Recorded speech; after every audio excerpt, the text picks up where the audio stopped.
Selamat datang di podcast Zero Lion. Hari ini kita akan membahas topik yang sangat seru, yaitu melestarikan kebudayaan daerah.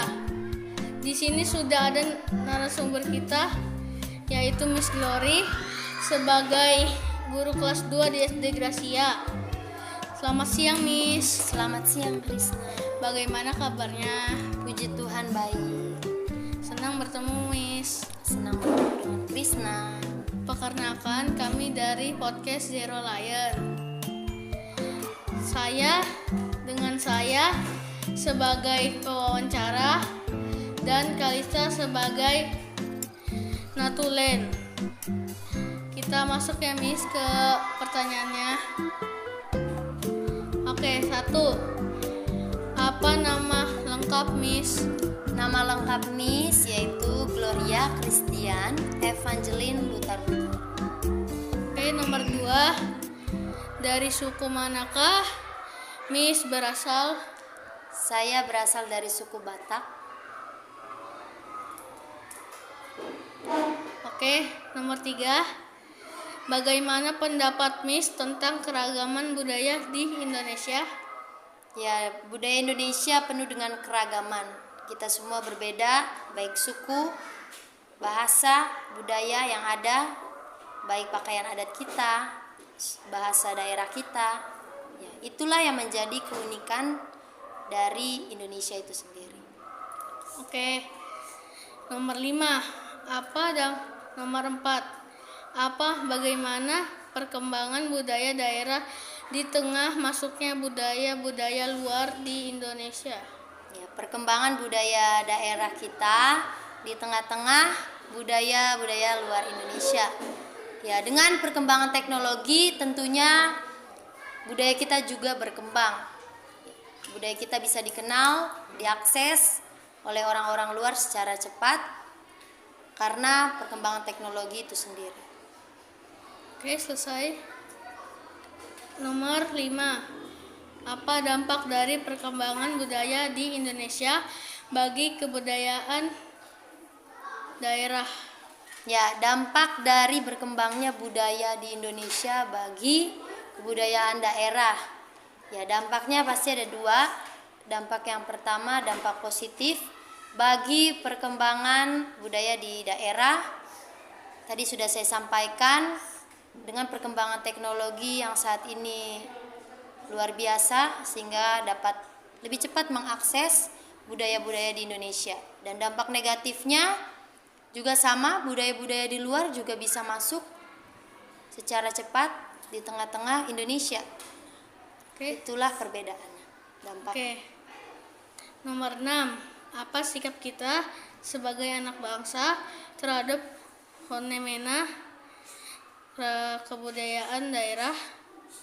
Ya, dampaknya atau sikap kita sebagai anak bangsa melihat fenomena seperti ini. Yang pertama, kita harus memiliki sikap yang selektif.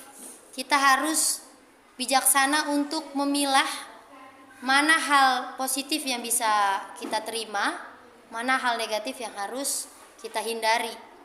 Itu adalah hal pertama. Dan sikap kita juga harus mempertahankan lebih tinggi kebudayaan Indonesia dibandingkan kebudayaan di luar sana. Oke. Nomor 7. Apa yang harus berperan penting untuk melestarikan budaya Indonesia? Siapa yang berperan penting? Ya, pastinya itu adalah kita sendiri. Jika bukan kita yang melestarikan budaya kita, siapa lagi? Oke, selesai. Oke, kita lanjut ke pertanyaan nomor 8. Cara apa yang dapat kita lakukan untuk melestarikan budaya daerah? Ya, cara yang pertama yang bisa kita lakukan yaitu kita harus sama-sama melestarikan budaya daerah Indonesia. Yang pertama caranya dengan menggunakan, salah satunya ya, praktisnya menggunakan pakaian adat kita atau bahasa suku kita. kita melestarikan tarian-tarian adat. Ya, contoh bisa kita memposting video tarian Indonesia sehingga banyak orang juga dapat melihat tentang keragaman budaya Indonesia itu sendiri. Oke, nomor 9. Apa pesan Miss untuk generasi muda supaya terlihat dalam melestarikan budaya daerah? Ya, supaya setiap generasi muda saat ini dapat terlibat dalam melestarikan budaya daerah, tentunya yang pertama kita harus mengenali terlebih dahulu budaya kita masing-masing. Yang kedua, kita harus sadar kita sebagai anak Indonesia, kita harus mencintai setiap kebudayaan yang ada di daerah kita, dan kita juga berperan untuk melestarikan budaya tersebut. Jadi pesan Miss Glory untuk semua generasi muda saat ini, cintailah produk-produk di Indonesia.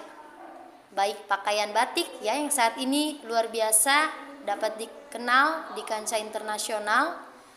Itu adalah suatu cara untuk melestarikan kebudayaan Indonesia.